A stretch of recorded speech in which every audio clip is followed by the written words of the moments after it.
Hey, ladies and gentlemen, welcome back to the channel. As always, it is Nick here, back with your daily crypto news and analysis. And today, we are going to be talking about Ripple and XRP, as well as the vast majority of crypto and finance. And we actually have a topic on this channel centered around the Great Reset and things like that. But I think that this video might actually get delisted off of YouTube. It might get, completely shut out. Who knows, right? They might even take my channel away because they don't like us talking about things like this. So this video is going to be centered out on the elites, what's happening around our financial system, how they are the ones pulling the strings, and what's happening around these neighborhoods, around, the economy, and the sad reality of what's happening around the retail sector. So I said over on Twitter, and I quoted a tweet from Control-Alt-Delete. I said, they don't want you owning anything, especially your home. You will own nothing and be happy.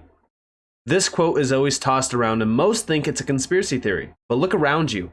Everything is getting extremely expensive. The home affordability is ridiculous. Use cars, food, etc. These companies swallow up neighborhoods and forcefully push rent costs through the roof. They want you renting forever and for you to never own the home you live in. Sad reality. Now, I'm going to tell you guys a true story. I was renting a place for about roughly $1,600 a month. Now, granted, this is after mortgages skyrocketed. It was just, about a year ago or so. Now, it was just me and my girlfriend. This is a 2-bedroom, 2-bath, $1,600. When it was time to renew our lease, it went up to $2,500, almost $1,000 more. And it's because these big corporations, these big companies know that they can take control of the rent price because they see everything around you going up in value. The biggest problem is two companies, BlackRock and Vanguard. What do you see here? What happened? BlackRock and Vanguard happened. So in this video, it's talking about these abandoned neighborhoods. I mean, look at these neighborhoods. They are completely abandoned. These are very nice homes, by the way. These are not, just small houses. No, these are huge, $300,000, $400,000 houses. But you see what happened? BlackRock and Vanguard happened. They buy all the houses in entire neighborhoods and leave them empty. Soon after, local businesses go out of business and either move somewhere else or close up shop. No shops, the people end up moving where the shops are. This is how American land is being cleared and people are forced to live in crowded metropolitan cities. This will make it easier for the globalist scum to herd everyone into smart city prisons. It's the parasitic oligarchs' ultimate goal, the new world order. And people locked into smart city prisons where they will not be able to plant their own food and own livestock. Therefore, have to do what they're told by the one world totalitarian system to get fed. And will have to eat toxic frankenfoods and bugs, get jabbed nonstop as required. Now, I know that this is a touchy subject. This is why I said, listen, YouTube might even just demonetize this video, take it down. They might even take my channel down. As we do look at what's happening, listen, this is not a conspiracy. A lot of people still think that this is a conspiracy. It is not.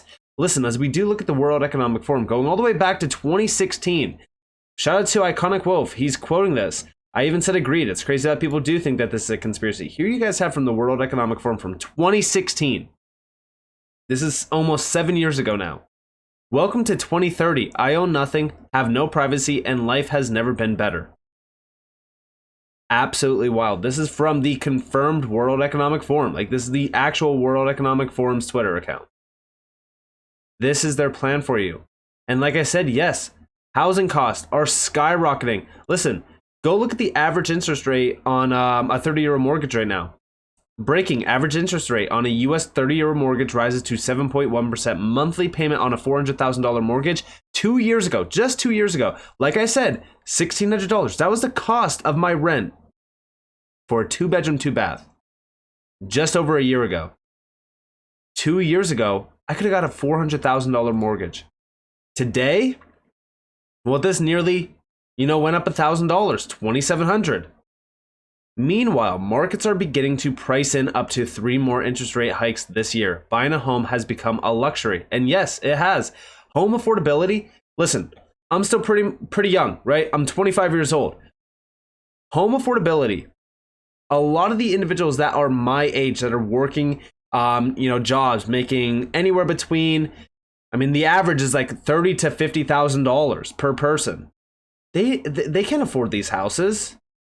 Almost nobody can afford these houses unless you are making and clearing $100,000 plus. And even then, you still might be struggling with the cost of, living with utility bills and food and things like that. Then tie in the car payment, tie in everything else. Like, it's absolutely ridiculous. Like, look at this. This is the rise of the mortgages. Mortgage rates are up and rising quickly. Just a few months ago, rates on a 30-year mortgage crossed 6%. Now we're above 7% with more rate hikes coming. Zero rate policy is very expensive in the long run. And yeah, it's only going to continue. Like, we have been seeing this problem continuing to become a big deal. And today, more than ever, like, home affordability is at the lowest it's ever been. It's becoming a big problem. And over here, globalist puppet and dementia-ridden buffoon Joe Biden. Of course, this is from a really wide awake Twitter account. Of course, listen, I don't like to get political on this channel, but as we do look at what's happening, they are pushing for this new world order. Check this out. I think, my mother had an expression, out of everything terrible, something good will come if you look hard enough for it. I think this presents us with some significant opportunities to make some real changes. We are at an inflection point, I believe, in the world economy. Not just the world economy, in the world. It occurs every 3 or 4 generations. As one of the top military people said to me in a secure meeting the other day, 60 million people died between 1900 and 1946. And since then, we established a liberal world order, and that hadn't happened in a long while. A lot of people dying, but nowhere near the chaos. And now is a time when things are shifting.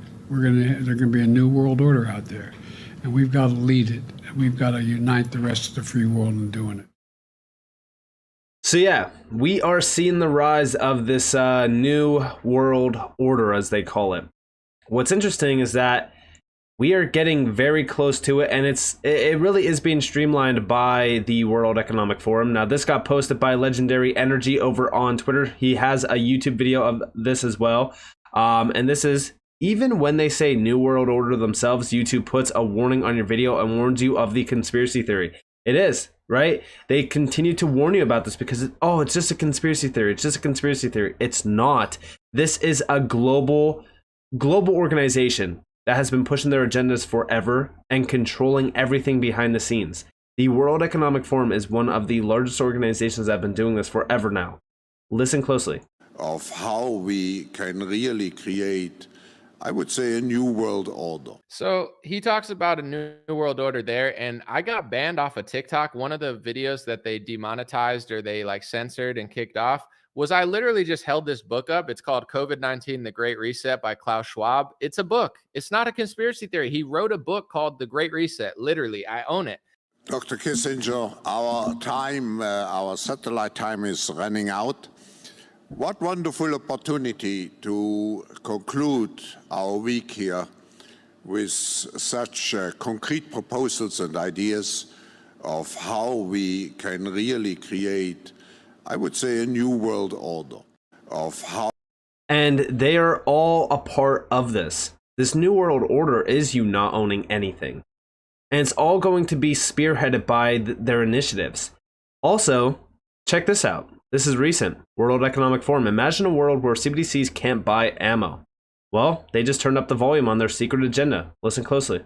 And the one final note I will make is that if you think about the benefits of digital money, there are huge potential gains. It's not just about digital forms of physical currency. You can have programmability, units of central bank currency with expiry dates.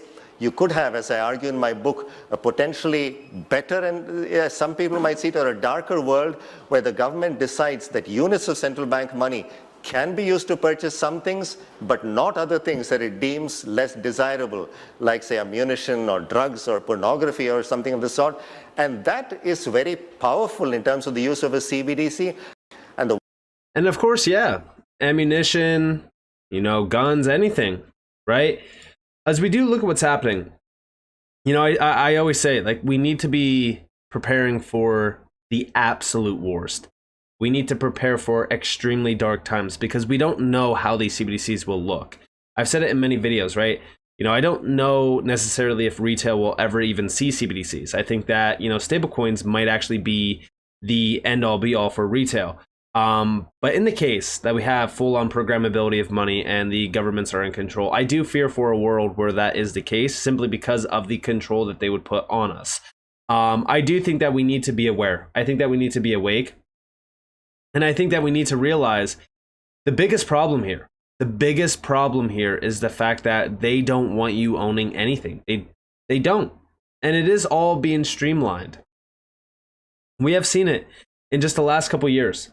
The last 3 years alone, going back to the inception of COVID, they utilized it as a perfect example to push their agenda, push for a digital, fiat-like currency. And it's happening. 90% of nations are pushing for it. As we do look around, as we do see what's happening, I strongly believe that we are going to witness the new world order. I also believe that we will see global currencies rising. And I even said it over on Twitter as well, that we will see this happen. We will see CBDCs, we will see stablecoins, we will see this coexistence of both of them, most likely. But we will also need certain cryptocurrencies as well. And listen, whether or not you believe in the future of crypto, it's totally fine. But I do believe that everyone should own assets outside of the US dollar and outside of their own fiat currencies, because I don't think that, fiat currencies going forward on in time are going to be beneficial holds. I think that they will continue to lose value due to inflation. I also think that we need to be holding assets that are creating and going up in value as well, meaning passive income opportunities and things that, could provide us value instead of things that just continue to go down in value. Why do you think banks want you to lock up your money in bank accounts? They want to own that money. Because again, when the lights go out and the bank shuts down, well, guess what? Your money can go with it. We've seen it many times in the past. And also, your money in a bank account, it's not real money. The second you put money in a bank account, 1, it's not your money. 2, it's actually not even there. And 3, it's not backed by anything. It really isn't backed by anything. We have a problem around the global financial system, and it's called fractional reserve banking. It's the biggest scam. It has been the biggest scam since forever now. But we do see over here, from Utility for the Win, president to the IMF's Kristalina Georgieva. I actually included this in a recent video as well. And check this out. Controlled not by the IMF and the World Bank, need a financial architecture where governance, where power, it is not in the hands of a few people. If this doesn't scream XRP, XLM, FBA, I don't know what does. Now, of course, listen, this is an individual that I believe is actually speaking for the people, but he's at an event centered around those that want full control. Listen. By the way, France has been phenomenal. When it comes to SDR, they were right at the front, and we appreciate that. What we are saying is different. It's not what you're saying. You're saying is good, but it's not what you're saying. We are not saying that we continue to have what the taxes France is paying, the taxes Kenya is paying in the current setup. Those are national issues. We need a financial transaction tax at a global level where even countries like Kenya pay. We do not want anything for free. You will pay more eventually because you have a bigger economy. We will pay commensurate to our economy. And we want those resources controlled, not by IMF and World Bank. Because IMF and World Bank, you have the final say. We don't have no say. We want another organization of equals, where you have as much say because you pay, as much as we do because we also pay. That's the organization we are looking for. And of course, their body language and the way that they are looking at this individual, it just tells you everything, right? They want a full controlled system. They want control. It's the same reason why, Christine Lagarde said herself that central bankers need to retain anchor. They need control. They want control. Without control, well, guess what? How will they How will they keep retail locked in a box? How will they control the cost of living? How will they control, everything around you? Because everything around you is fully controlled by these major corporations and these major government entities. BlackRock and Vanguard. Go to big cities. Go look at the wipeout from these two major companies. You constantly see, the homeless problem rising in some of these big cities. Well, guess what? Go look up who's buying all the property around those big cities, and then go look at the cost of living in those big cities and the rise of the cost of living in the last couple of years. A lot of people are being forced out of their homes. They're being forced into homelessness. This is a big problem. And a lot of people are not awake to see what's happening here. As we do look at some of these assets, I've said it many times in the past, XRP, XLM, a few other ones, of course. The reason why I own these assets is because I believe in the future around crypto. I also believe that these are the assets that are tied to the elite agenda. And you might be wondering, Nick, well, what the hell? Why are you supporting this elite agenda? I believe that they will win. Listen, these are individuals, and these are groups of individuals as well, worth billions, if not trillions of dollars. BlackRock, for example, an asset manager with almost $10 trillion under its belt. We are not going to be able to fight back against these big names like this. The best thing that we can do is get wealthy off of their agenda and help those around us. Help the world thrive. Help to build back against these major corporations and these major elites. Because that's the only way that we will have a chance at this. But we are seeing a big problem. I've been noticing a big problem forever around this new world order. This is not new. Like I said, going all the way back to 2016, they were posting this idea around, you owning nothing and being happy and having no privacy. And also those, 15-minute cities. It's a big thing. Go look up the line. It's a big thing. It's happening as well. So with that being said, I hope that you guys enjoyed this video. If you guys did, definitely leave a like, subscribe, turn notifications on if you guys have more free content. You guys are more than welcome to follow me on Twitter and join the free Discord in the description below. As it's up to you all, have a beautiful day or a beautiful night. If you guys are on this, that's been Nick. Peace out, guys.